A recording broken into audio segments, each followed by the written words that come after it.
Hi everyone, Russian Sparky here. My today's video is about what I would call multi-tools. You can call these whatever you want, but these are essentially tools with multiple purposes for dealing with cable and wire, cutting, stripping, twisting, and so on. This one is my standard go-to by Southwire. I've been using it for pretty much a year now. It's been through a lot. Good as new. And still a year later. This is number 6 stranded. This is 12-2, no problem. And it cuts, strips, what have you. Pretty convenient. They kind of, in my very humble opinion, borrowed this design from Knipex installation pliers. That's what they call it. The picture is on the screen. But they're better than Knipex in the sense that they have 3 diameters, 3 stripping diameters, 14, 12, and 10. Not to mention the price.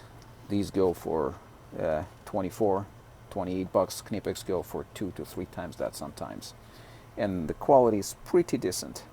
The only thing I had to do is I had to lock tight this nut, this joint together so it doesn't come loose. And it's been working well since. My only problem with it was the long nose tips. Yeah, it's good for twisting, for making loops, but you can't really twist wires together using this. So as an answer to that, I'm sure I was not the only one complaining about it. This is what they came out with.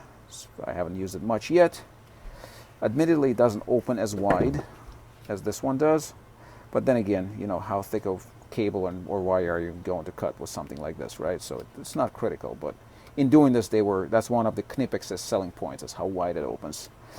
This one does not have a crimper here, but it offers a much greater range of wire stripping diameters. As you can see, for solid it's 16 through 8. For stranded it's 18 through 10. Also offers bolt cutters. The joint design is different. This is again the kind of joint that you find on Knipex. This is a standard pliers, side cutters joint, the kind you would normally use to in a tool like this. The lock is admittedly better.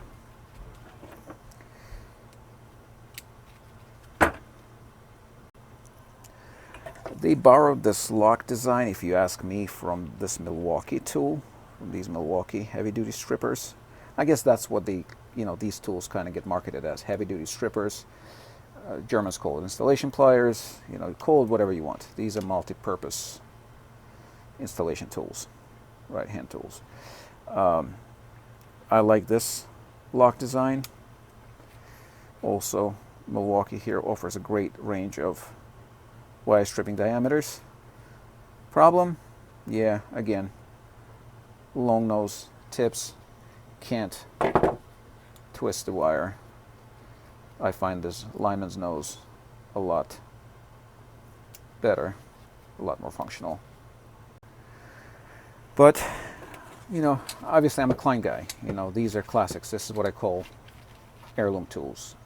These get passed down from father to son and so on. You can easily find similarly designed Klein pliers from 1947. If you restore them, oil them, if they haven't been beat up on the joint too much, they're still functional even today. So Klein still has a lot of power, a lot of pull, a lot of branding. And they've been trying to keep up with the times by introducing similar tools. The early iteration of this has side cutters here. This is more of like a cable cutter. Very similar to that. I think this came out first and then Klein followed suit. Of course, good metal, their proprietary induction, hardening. These are forged high quality steel tools. Love them. Lifetime warranty and so on and so forth. Doesn't open as wide. No crimper, no lock. Like, guys, come on. This is gonna, I don't know. I cannot stand a tool that's spring-loaded without a way to lock it in a shut position. That's a major omission. And looks like they tried to do this here, and in the end, they sold it as a loop-making, wire looping hole. Jeez Louise, like I couldn't use this for that, right? Come on, guys. And on the earlier version of the with the side cutter here, their early version of this tool, there's actually a lock there. So this hole was, I think, for a lock that they, for whatever reason, decided to omit. I also am not a big fan of these hard handles. They made of this hard plastic. The heavy-duty strippers that they made earlier, the model number, I'll put it in the subtitles or in description, came with their like rubbery handles. These are polyethylene, I would, if I had to guess. I mean, decent tool, but could use some work. Lock, wider opening, better handles. So Klein, get to it. Please fix it. In my daily work with Romex, I'm a big fan of this. Klein makes it. This is the Russian. It's a KVT. This is a Russian tool. Well, made for Russian market in Taiwan, just like many things are these days. You know, mind you, this is American made.